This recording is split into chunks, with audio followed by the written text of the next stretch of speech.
محمد صلی اللہ علیہ وسلم کو تمام کائنات کے لیے آخری نبی اور ہادی بنا کر مبعوث کیا تاکہ تمام مخلوقات تک پیغام حق پہنچایا جا سکے۔ تمام انبیاء اکرام سے اللہ نے وحی کے ذریعہ کلام کیا۔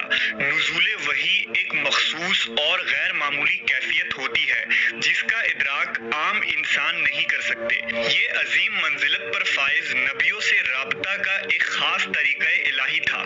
وحی کے معنی کلام اور خطاب کرنے کے ہوتے ہیں، یعنی اللہ کا اپنے نبیوں کی طرف نازل فرمانا۔ نزول وحی کی صورت میں اللہ اپنے پیغمبروں سے براہ راست کلام فرماتا ہے یا کسی خاص فرشتے کو فرستادہ بنا کر بھیجتا ہے۔ لہٰذا گزشتہ نبیوں کی طرح اللہ نے امام الانبیاء حضرت محمد صلی اللہ علیہ وسلم کی طرف پہلی وحی کا آغاز کیا اور انہیں عظیم کام کے لیے منتخب کیا۔ رسول اللہ صلی اللہ علیہ وسلم پر وحی کا آغاز سچی خوابوں سے ہوا۔ جو خواب آپ رات کو دیکھتے اس کی تعبیر صبح کے اجالے کی مانند سامنے آ جاتی۔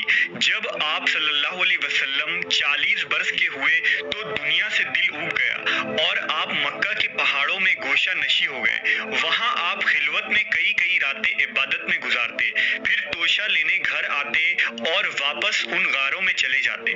ماہ رمضان کی ایک رات جب آپ غار حرا میں ذکر و فکر میں مشغول تھے تو آپ پر پہلی وحی کی ابتدا ہوئی۔ حضرت جبرائیل علیہ السلام آپ صلی اللہ علیہ وسلم کے پاس حاضر ہوئے اور کہنے لگے کہ اے محمد پڑھو۔ آپ فرماتے ہیں کہ میں نے کہا کہ میں پڑھنا نہیں جانتا۔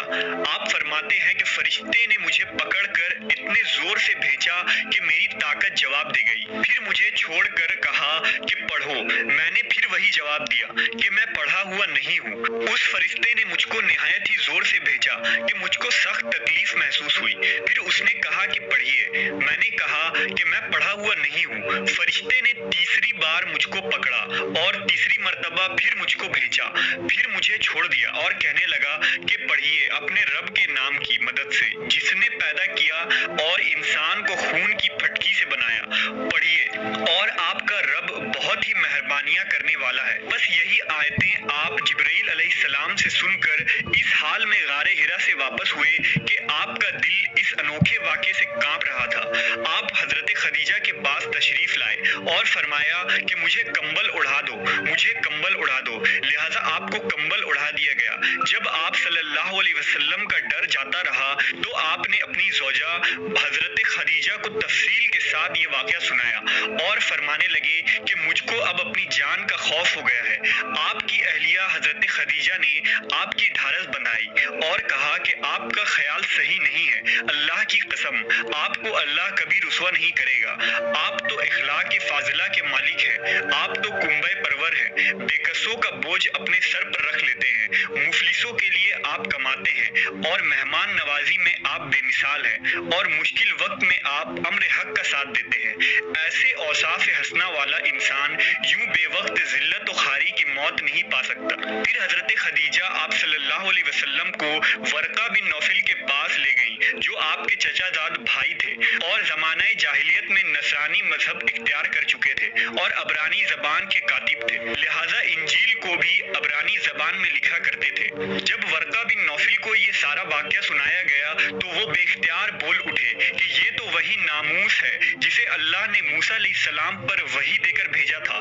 کاش میں آپ کے اس عہد نبوت کے شروع ہونے پر جوان عمر ہوتا، کاش میں اس وقت تک زندہ رہتا جبکہ آپ کی قوم آپ کو اس شہر سے نکال دے گی۔ رسول اللہ صلی اللہ علیہ وسلم نے یہ سن کر تعجب سے پوچھا کہ کیا وہ لوگ مجھ کو نکال دیں گے؟ ورقہ کہنے لگے ہاں یہ سب کچھ سچ ہے، مگر جو شخص بھی آپ کی طرح امر حق لے کر آیا لوگ اس کے دشمن ہی ہو گئے ہیں۔ اگر مجھے آپ کی نبوت کا وہ زمانہ مل جائے تو میں آپ کی پوری مدد کروں گا، مگر ورقہ کچھ دنوں کے بعد انتقال کر گئے۔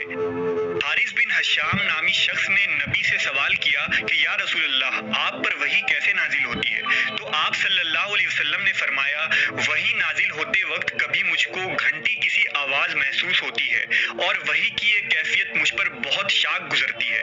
جب یہ کیفیت ختم ہوتی ہے